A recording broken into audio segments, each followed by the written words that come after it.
Shalom, apa kabar saudara dan saudari? Semoga Anda berada dalam keadaan yang baik dan sehat. Sebentar kita akan bersama-sama mendengarkan renungan perkongsian firman Tuhan. Oleh itu jangan berganjak dari skrin Anda. Sila bersama-sama saya untuk menikmati renungan firman Tuhan.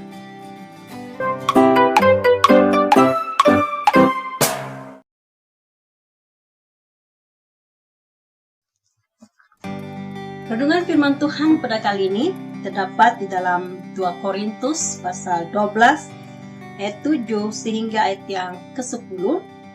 Berbunyi demikian, dan supaya aku jangan meninggikan diri karena penyataan-penyataan yang luar biasa itu, maka aku diberi suatu duri di dalam dagingku, yaitu seorang utusan iblis untuk mengocok aku, supaya aku jangan meninggikan diri. Tentang hal ini, aku sudah 3 kali berseru kepada Tuhan, supaya utusan iblis itu mundur daripadaku. Tetapi jawab Tuhan kepadaku, cukuplah kasih karuniaku bagimu, sebab justru dalam kelemahanlah kuasaku menjadi sempurna. Sebab itu terlebih suka aku bermegah atas kelemahanku, supaya kuasa Kristus turun menaungi aku.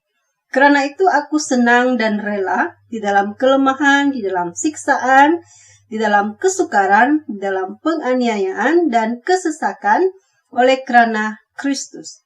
Sebab jika aku lemah, maka aku kuat. Berdasarkan teks ini kita akan mempelajari satu tema, yaitu kekuatan di antara kelemahan.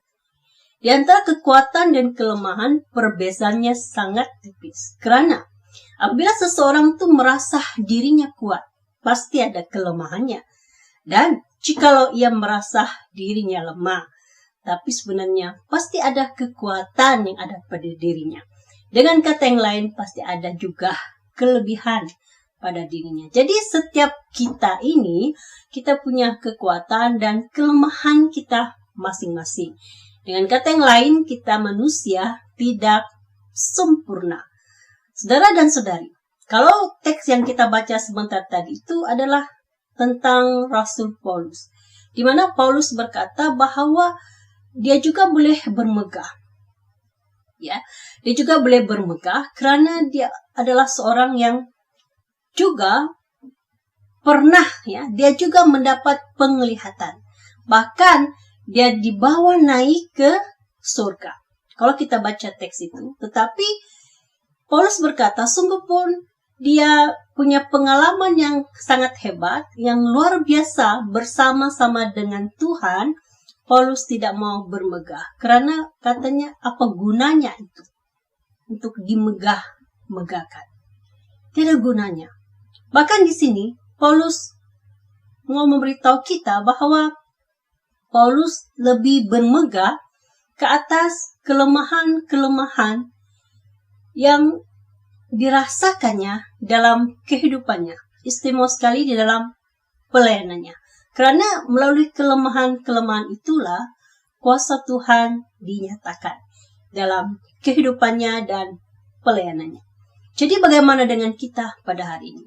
Saya percaya kita sebagai anak-anak Tuhan, ramai di antara kita tertanya-tanya dalam kehidupannya, dalam hatinya, mengapa dan kenapa. Dia sudah hidup sebaik yang mungkin.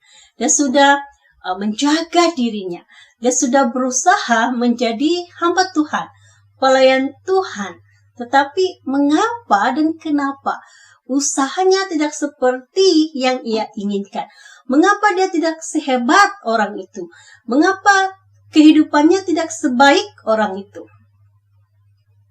Kita selalu terpikir seperti ini. Dan kadang kita bertanya dengan Tuhan, Tuhan, adakah Engkau tidak mendengar doaku?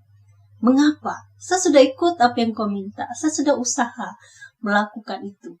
Bahkan merasakan bahwa ia telah melakukan permintaan-permintaan Tuhan itu dengan sempurna. Apa yang dimintakan oleh firman Tuhan. Tapi mengapa itu terjadi? Paulus seorang yang sangat hebat dan luar biasa Tuhan pakai dalam pelayanannya. Paulus setelah bertobat, ia melayani Tuhan dengan luar biasa. Bahkan dia menembusi pelayanan melayani di antara orang-orang Israel dan dia keluar melayani bangsa-bangsa yang lain. Bahkan dia memberitakan Injil di kalangan pemimpin-pemimpin yang tertinggi pada waktu itu. Namun demikian, Paulus tidak mau bermegah pada dirinya sendiri. Tidak mau bermegah dengan kelebihan-kelebihan itu. Dan Paulus sangat sadar jikalau yang buruk terjadi dalam kehidupannya itu bukan datang dari Tuhan. Walaupun Paulus luar biasa hebatnya dalam pelayanan, Paulus sangat sadar kalau dia juga tidak lari daripada mengalami cobaan, masalah, dan persoalan. Bahkan semakin engkau giat melayani Tuhan, semakin engkau giat dekat dengan Tuhan, pencobaan semakin kuat. Jadi jangan heran kalau kita anak-anak Tuhan, kita mengalami cobaan, penganiayaan dalam hidup kita. Itu karena kita giat, rapat, mendekatkan diri kita dengan Tuhan. Itu karena kita sungguh-sungguh melakukan pekerjaan kita. Jangan heran. Sebaliknya kita harus sadar mengapa ada duri dalam daging kita. Mengapa ada orang yang terdekat dalam kita. Mengapa ada orang di kalangan pelayanan kita itu yang mengganggu pelayanan kita. Paulus sangat sadar bahwa yang buruk itu yang terjadi dalam hidupnya bukan datang dari Tuhan. Kalau kita baca dalam ayat yang ke-7, Paulus memberitahu kita bahwa dan supaya aku jangan meninggikan diri karena penyataan-penyataan yang luar biasa itu, maka aku diberi suatu duri di dalam dagingku.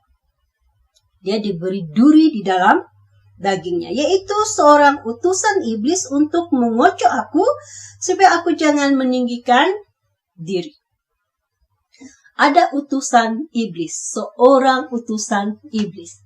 Manusia biasa dipakai oleh iblis untuk mengocok, untuk mengganggu, untuk memporak-porandakan, melemahkan pelayanan Rasul Paulus. Dan Paulus sangat sadar kalau itu adalah pekerjaan iblis. Dan Paulus berkata dia berdoa. Ya. Pertama kita harus sadar masalah persoalan kita itu datang dari mana. Kedua harus berdoa. Jangan bersandar dengan kekuatan hikmat sendiri. Harus berdoa. Harus berdoa dan minta kepada Tuhan supaya hal itu mundur, beredar dari kehidupan dan pelayanan kita. Tapi apa kata Tuhan di sini? Paulus memberitahu kita apakah jawaban Tuhan atas doa itu. Kadang-kadang Tuhan menjawab seperti yang kita minta. Tapi kadang-kadang tidak. Jadi kita harus peka apabila kita sudah berdoa dan tidak didengar. Bukan karena doa kita tidak sampai. Bukan karena kita tidak bagus berdoa. Tapi karena Tuhan membiarkan itu terjadi dalam hidup kita. Dikatakan di sini dalam ayat yang ke-9, tetapi jawab Tuhan kepadaku, cukuplah kasih karuniaku bagimu, sebab justru dalam kelemahanlah kuasaku menjadi sempurna. Jadi Tuhan tidak menjawab doa Paulus untuk membuat utusan iblis itu mundur darinya. Sebaliknya Tuhan membiarkan. Jadi kalau ada cobaan yang terjadi dalam hidup kita, kita sudah berdoa, namun Tuhan tidak menjawab sesuai seperti yang kita minta. Kita harus peka, sensitif, bahwa itulah kehendak Tuhan terjadi dalam hidup kita. Pasti ada sebab. Karena Tuhan percaya kita pasti mampu melalui cobaan itu. Seperti mana Paulus mampu mengatasinya. Bahkan, itulah yang menyebabkan kuasa Tuhan semakin dinyatakan di dalam kehidupan kita. Di dalam kehidupan Paulus. Itu supaya kita tidak berbegah pada diri kita. Supaya kita sentiasa sadar, sentiasa ingat, sentiasa bergantung akan kekuatan dari Tuhan. Bukan dari diri kita sendiri, hikmat kita, pertolongan dari kuasa-kuasa yang ada di dunia ini, tetapi dari Tuhan. Sebab kita adalah anak-anak Tuhan. Jadi saudara dan saudari, pertama kita harus sadar, kedua kita harus berdoa. Berdoa kepada Tuhan untuk meminta yang masalah yang tidak baik itu yang terjadi dalam hidup kita itu berlalu, ya. Dan yang ketiga, kita harus sensitif. Kalau doa kita itu tidak didengar, pasti ada sebabnya. Dan kita harus menerima dengan ikhlas, dengan sabar, ya. Dan seterusnya, Paulus berkata bahwa ia sanggup mengalami, ya, segala kelemahan, siksaan, kesukaran, penganiayaan, ya, kesesakan oleh karena Kristus. Karena apabila kita mengikut Tuhan, jalan kita tidak selalu rata. Pasti ada kerikil di perjalanan. Mungkin duri, batu yang besar, kecil, dan sebagainya. Pasti ada di jalan kita, saudara dan saudari. Tetapi, apa kata Rasul Paulus di sini? Ya, yang sangat menyenangkan dan memberikan penghiburan kepada kita di sini dalam ayat yang ke-10, Paulus berkata, "Karena itu aku senang dan rela." Karena itu aku senang dan rela. Kita harus bersedia. Kita bukan saja mau menerima yang bagus saja dari Tuhan, tetapi yang buruk kita tidak mau menerimanya. Seperti Ayub berkata kepada istrinya, apakah kita cuma mau menerima yang bagus saja dari Tuhan, tapi tidak mau menerima yang buruk? Maksudnya, apakah kita cuma atau bersyukur kepada Tuhan kalau hidup kita baik-baik, tapi semasa kita mengalami malapetaka dalam hidup kita, kita mengutuk Tuhan? Tidak. Dalam hidup kita, baik senang maupun susah, kita harus tetap di dalam Tuhan. Kita harus tetap bersandar kepada Tuhan. Dan Paulus sangat sadar bahwa dia harus, ya. Paulus berkata bahwa dia sangat senang dan rela. Demikian halnya kita sebagai anak-anak Tuhan. Sama ada kita cuma jemaat biasa, melayani sepenuh masa, ataupun cuma membantu. Saudara dan saudari, kita harus bersedia untuk mengalami masalah, kesesakan, kesusahan, penganiayaan dalam hidup kita. Kita harus bersiap sedia dan kita harus senang dan rela bahwa kita juga turut serta mengambil bagian dalam perkara itu, jikalau itu adalah karena Kristus. Jadi saudara dan saudari yang saya kasihi dalam Yesus Kristus, apakah tujuan renungan firman Tuhan pada kali ini? Tujuan renungan firman Tuhan ini supaya kita bijaksana melihat masalah, persoalan, keperitan, penganiayaan yang sedang kita alami pada saat ini. Mungkin setiap kita tuh masing-masing, ya. Ada yang kesusahan hidup saja, ada yang mengalami penganiayaan karena mengikut Kristus. Ada yang mengalami kesesakan di tempat pelayanan karena dia melayani di tempat yang terpencil.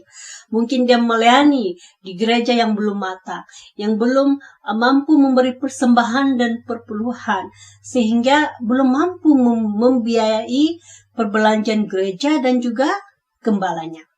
Tapi kita harus bersiap sedia mengalami semuanya itu.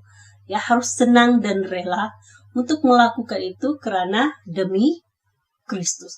Barulah kita boleh melalui semua masalah kesesakan ini dengan senang hati. Kalau kita sudah bersiap sedia. Saudara dan saudari yang saya kasihi dalam Yesus Kristus, mari kita bertabah. Mari kita tetap bertahan menghadapi segala badai yang terjadi dalam hidup kita sebagai anak-anak Tuhan. Masing-masing kita sudah mendapat bagiannya, sedang mendapat bahagian dalam kita diteguhkan iman kita. Karena Tuhan berkata bahwa dalam kelemahan kita itulah kuasa Tuhan dinyatakan. Sebab Tuhan mau kita menyatakan kuasa Tuhan di sebalik kelemahan-kelemahan kita itu. Bukan kita menonjolkan diri kita, tetapi Tuhanlah yang kita tonjolkan, yang kita perlihatkan dalam kehidupan kita. Demikianlah perkongsian renungan firman Tuhan pada kali ini. Semoga Anda diberkati. Kita bertemu lagi di lain perkongsian.